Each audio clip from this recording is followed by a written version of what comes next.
हैं संवाद, क्या कुछ कह रहे हैं सुनिए। दिन रात देश की रक्षा के लिए सजग रहते हैं।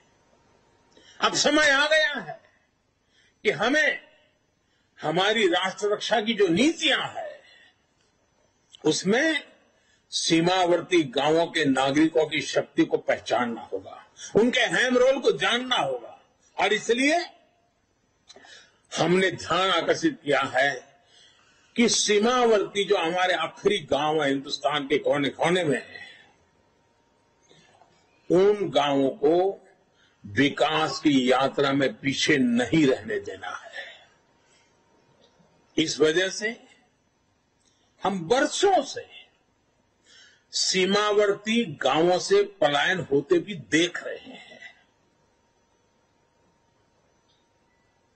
किसी भी देश की रक्षा के लिए ये पहलू ठीक नहीं है। इस बात को समझते हुए सीमा पर मौजूद गांवों के विकास के बारे में नए सिरे से सोचा गया है। एक होलिस्टिक अप्रोच के साथ हम आगे बढ़ना चाहते हैं। ऐसे गांवों में हर प्रकार की सुविधा हो, बिजली हो, पानी हो, सड़क का इंतजाम हो। इसके लिए बजट में विशेष वाइब्रेंट विलेज प्रोग्राम का ऐलान किया गया है। हमारे अनेकों सीमावर्ती गांव टूरिस्ट स्पॉट बन सकते हैं। वहां हम अच्छे प्रकार से होम स्टे का एक पूरा नेटवर्क खड़ा कर सकते हैं, जो हमारे लोगों को रोजी रोटी मिले। प्रकृति प्रेमियों के लिए भी ये हमारे सीमावर्ती क्षेत्र हैं, वो आकर्षण का केंद्र बन सकते हैं। और मैं तो गुजरात में कच्छ में रणोत्सव करके देखा है कि अगर उन आखिरी गांवों को हम वाइब्रेंट बना दें तो सुरक्षा की दृष्टि से भी बहुत लाभ होता है।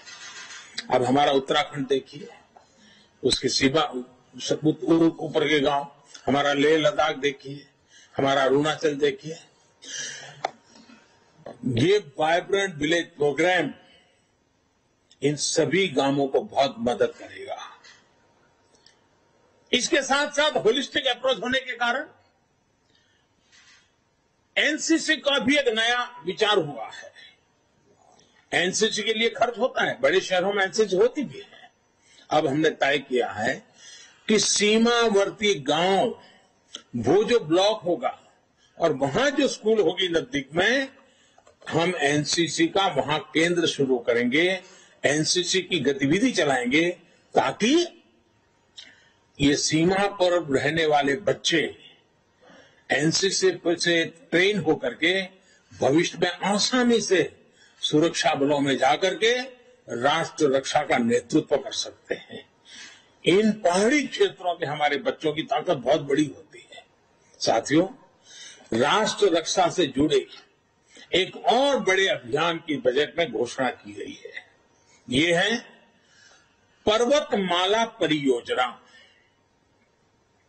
ये हिमालय के क्षेत्रों में आधुनिक कनेक्टिविटी और आधुनिक इंफ्रास्ट्रक्चर को विस्तार देने वाली है। इससे पहाड़ों में आवाजाही भी आसान होगी, टूरिस्टों के लिए जाने की सुविधा तो होगी। वहां अगर तीर्थ क्षेत्र है तो वहां जाने वाले तीर्थ यात्रियों को सुविधा होगी, लेकिन साथ साथ हमारी सेना को तो लगातार उन क्षेत्रों में जाना होता है, उनके लिए भी बहुत सुविधाजनक होगा। इसका बड़ा लाभ हमारे हिमाचल, उत्तराखंड, जम्मू कश्मीर, लेह लद्दाख, नॉर्थ ईस्ट के हमारे कुछ क्षेत्र, वहां के भाइयों बहनों को मिलेगा। हमारे पहाड़ों के लोग बहुत प्रतिभावान होते हैं, बहुत परिश्रमी होते हैं। सेना से लेकर खेलों तक, व्यापार से लेकर कृषि तक है कि हमें उनके लिए काम करने का मौका मिल रहा है। वर्तमान से हम जब पर्वतमाला से पहाड़ी क्षेत्रों में पर्यटन को बढ़ावा मिलेगा और साथ ही पर्यावरण की भी सुरक्षा बढ़ेगी।